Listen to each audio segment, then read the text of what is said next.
Alright, people. So I'm here with the WWE review of 2014. I don't have any notes, kind of just going off the top of my head here.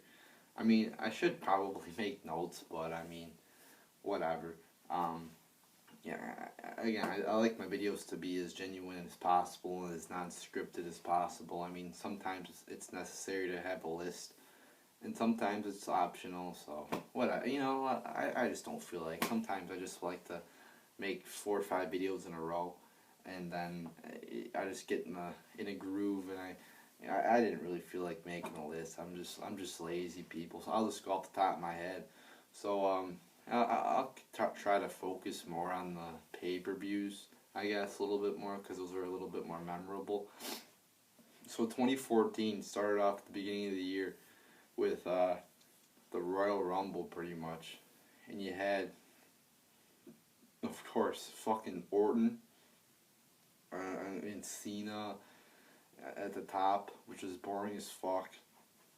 I mean, just fucking, like, fuck. They had Orton and Cena at the Rumble. It's like, really? You're gonna have that fucking match again? I mean, just a disaster of a match. I mean, think about it. If you look back at the past year, they've had Orton and Cena on 3 pay-per-views. They had it at TLC 2013, they had it at the Royal Rumble, and then they had it at Hell in a Cell this year. So, I mean, it's just fucking retarded what they do with these 2 men that fucking suck. It would be one thing if they were like CM Punk and Bryan, but they aren't. And then you had fucking Bryan, too, with the Rumble bullshit. Why wouldn't he be in the Rumble? Even if he lost, I mean, still put him in the Rumble. You also had him losing to Bray Wyatt, which I thought was a mistake. But looking back at it, I mean, Bray Wyatt's a good wrestler, so I mean, I guess it didn't really matter. At the time, I was kind of upset. But looking back at it, he should have won at the time, I think. But I mean, Bray Wyatt's a good wrestler, so I mean, it's not that huge. It's not that big a deal. So then you went on to the Elimination Chamber. You had Shield versus Wyatt, which was an epic feud. I mean, very fucking epic feud there. Then you went into WrestleMania, which was actually, this was a good period. Post-Royal Rumble, CM Punk left, to have touched on that numerous times. It seems like he was being mistreated. Was he exaggerating a little bit, maybe, in his interview? Maybe, but I mean, he sounded pretty genuine, and the WWE didn't come out and refute any of his claims, really. All they said was, yeah, we have good doctors. They didn't directly refute any of his claims. So that leads me to believe his claims are true. So anyway, you had the WrestleMania, which was a good pay-per-view, a very good pay-per-view. You had Hogan, Rock, Austin returning. You had Lesnar beating the streak, which I liked. You had Bryan winning the belt, which was very awesome. You had Triple H and Bryan, which was a great match. I mean, WrestleMania 30 was a very good show, quality show. And then even Extreme Rules and Payback, you had Bryan, you had fucking the Shield versus Evolution, which I thought was a good, very awesome feud, some very good matches. And then going into coming off of Payback, you had Bryan getting injured, which was a disappointment and shit. But I mean, it happens, I guess. You had what was I gonna say? The shit with Brie Bella too, kind of entertaining at times. You know, post SummerSlam, after it was just Brie and Nikki, it became pretty shitty. But I mean, the Brie and Stephanie feud wasn't that bad. Bryan not being there was bad, and then you had fucking Cena winning. Ugh, fuck Cena winning the belt at Money in the Bank. That's the biggest load of bullshit ever. So you had that. Battleground, I don't even fucking remember that pay-per-view. SummerSlam, you had Lesnar beating Cena, which was good. Lesnar won. Nice to see Cena get his ass kicked. What else do we have? The shit with the Shield. I thought they should have kept the Shield a tag team a little bit longer, let them be a face tag team for a little bit. They only were baby faces for a few months. I think they really could have succeeded as baby faces. They were coming off beating the Evolution. They were kind of cementing themselves as the top of WWE. They could have became a nice badass tag team, but they broke them up.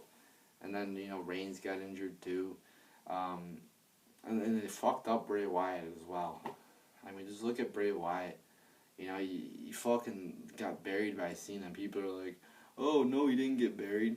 Cena elevated him or some shit like that. Like, you know, when I say something, I use the term buried, I guess, kind of loosely compared to what other people use it as. They're like, "Yeah, well, you don't know what the word buried means. Well, I have my own definition of buried. And you know what? Bray Wyatt got buried, people. If I don't know what you would consider buried if you know, if that's not it. I mean, John Cena beat him 2 out of 3 times, and then after that he left television. How's that not being buried? So that was bullshit. Um, and then Cesaro too. It was a letdown. I mean, won the Rumble match at Mania. Was a Heyman guy, was set up perfectly to succeed, and then he just dropped the ball with him, just like they dropped the ball at the New Year's. Just dropped the ball with him. I mean, just totally fucked him up. I mean, just totally fucked. Just horrible. I mean, it's like they were trying to fuck him up. They probably were trying to fuck him up because he was getting too good.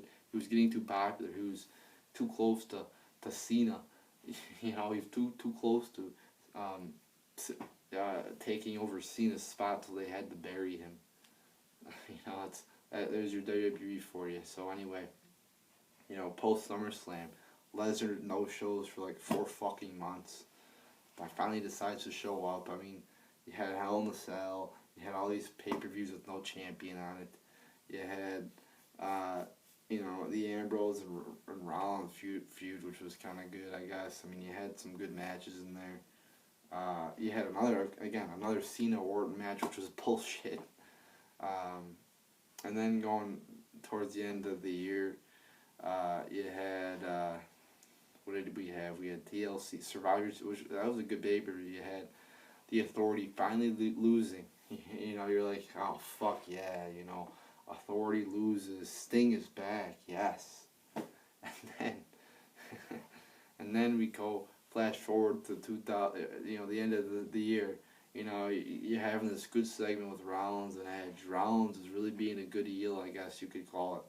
You know, saying, oh, I'm going to kill you, Edge, pretty much. I'm going to paralyze you for life. And you're like, oh, this is good. You know, this is entertaining shit. And then you know, oh, then Rollins is like, bring back the Authority. And then Cena brings back the Authority. And I'm like, ugh. So here we go again, people. Who's ready for another 2 years of the Authority, or what, a year and a half of the Authority? I mean, this is just retarded ass bullshit. I mean, they just left a month ago. They just left just over a month ago, and they're already back. I mean, that was a fucking horrible ending to the year. Just a fucking. I mean, think about it. If the Authority hadn't come back, well, what do we have to look forward to in 2015? At least we got no Authority. You know, this is what I would be thinking. At least we got no Authority. We have Bryan coming back, baby. We have, you know, Brock Lesnar as champion, which is Brock Lesnar being there half the time. I think is better than Cena being champion at least.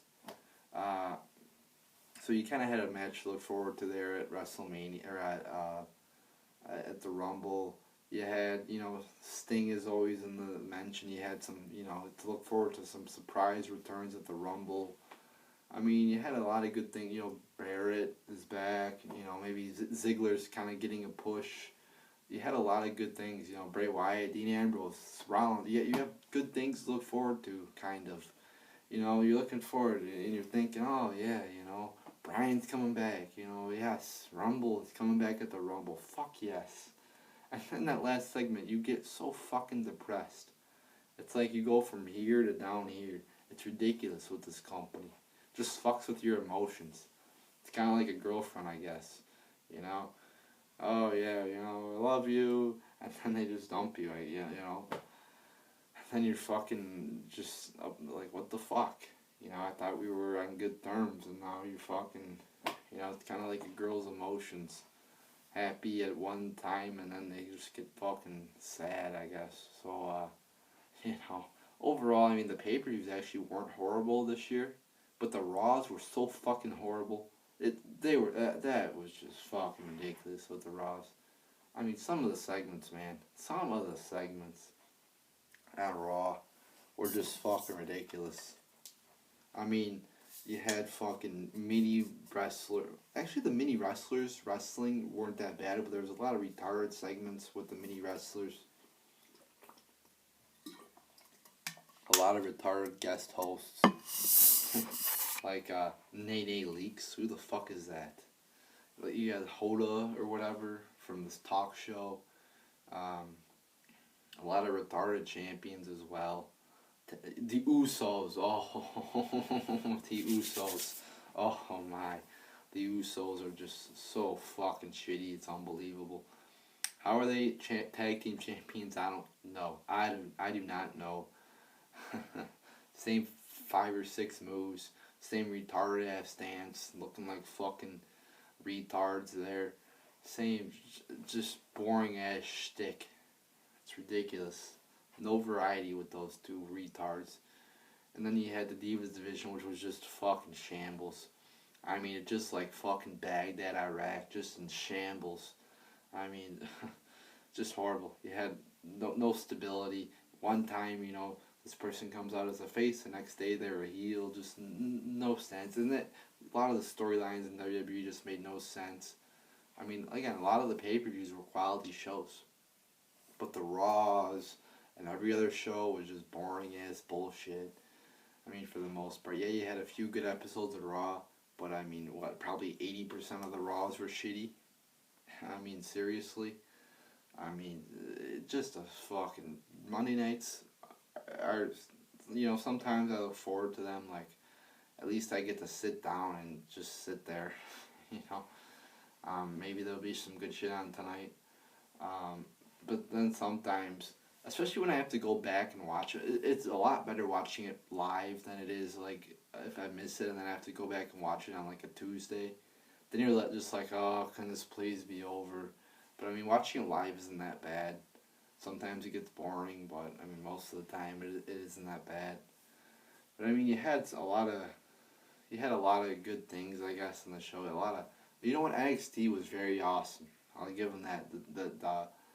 The pay-per-views especially, which is really the only things I watch. Actually, the regular shows that I watch are pretty shitty, but the regular pay-per-views were very awesome. A lot of great wrestlers in that product, but I mean the main shows, I mean they really have to take lessons. I mean NXT, they consider that the minor leagues. That's not the minor leagues. That's the fucking major leagues.